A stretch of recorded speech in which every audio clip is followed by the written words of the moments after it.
Okay, so here we are this week, and you probably tell by the thumbnail in the video presentation, Eagle Strong Soar On. That was inspired by some of our kinders who sent me, and I think sent out some pictures of their being Eagle Strong. We were so excited about that. So last week's was our donut song. We hope you learned that. I hope maybe you made up another one. I did get one video of someone singing the donut song. That was awesome. They remembered it really fast. So today I'm going to tell you kind of a campfire story, but with a little twist like the other one that I shared with you earlier. So don't be scared, but hang to the end to find out what happens. So, long time ago, back in the 1800s, there was an Indian tribe in the Cherokee Nation. And we call them Indians, but today they're called First Nations people or Native Americans. So I'll say First Nations people.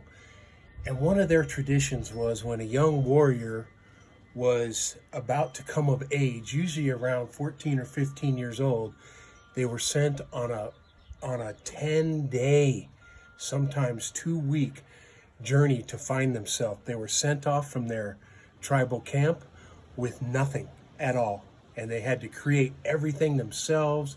Anything they wanted to hunt food or go fishing or whatever, they had to create everything themselves. It all had to be done, and all this was to seek a vision of what their future might look like and what their name might become.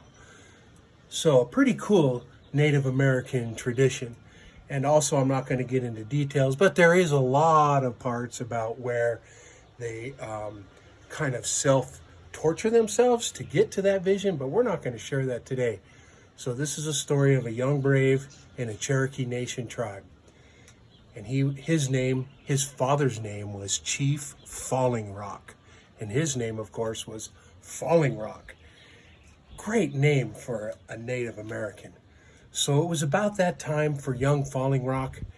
It was his 15th birthday, and it was about time for him to go on his vision quest to see what he could find and to see what his future might look like. So it was that time, and off he went. And the tribe was celebrating. They were cheering as he was going off. The young maidens were clapping and cheering that he could go off and seek his vision and see what name he came back different than his father's name, which was Chief Falling Rock.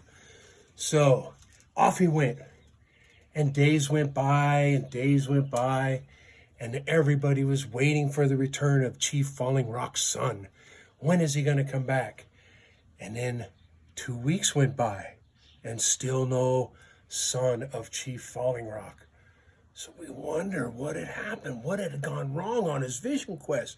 Because we know when young warriors are out on their vision quest, they might run into grizzly bears, they might run into cougars, they might run into mountain lions.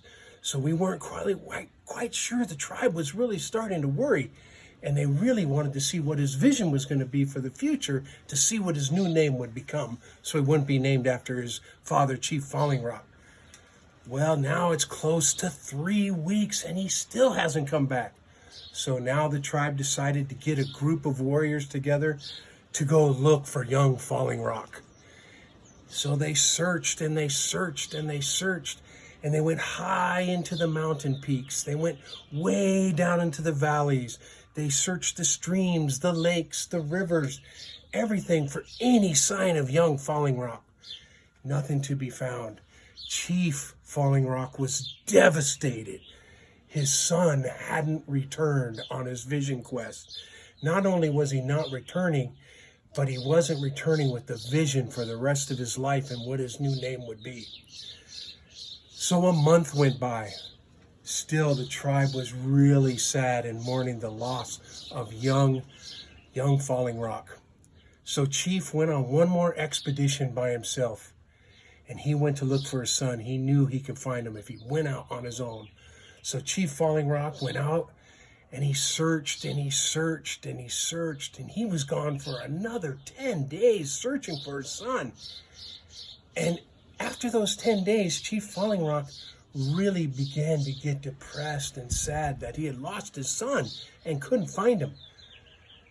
So Chief Falling Rock never made it back to camp, and either did young Falling Rock. And to this day, the Cherokee people still mourn the loss of Chief Falling Rock and his son.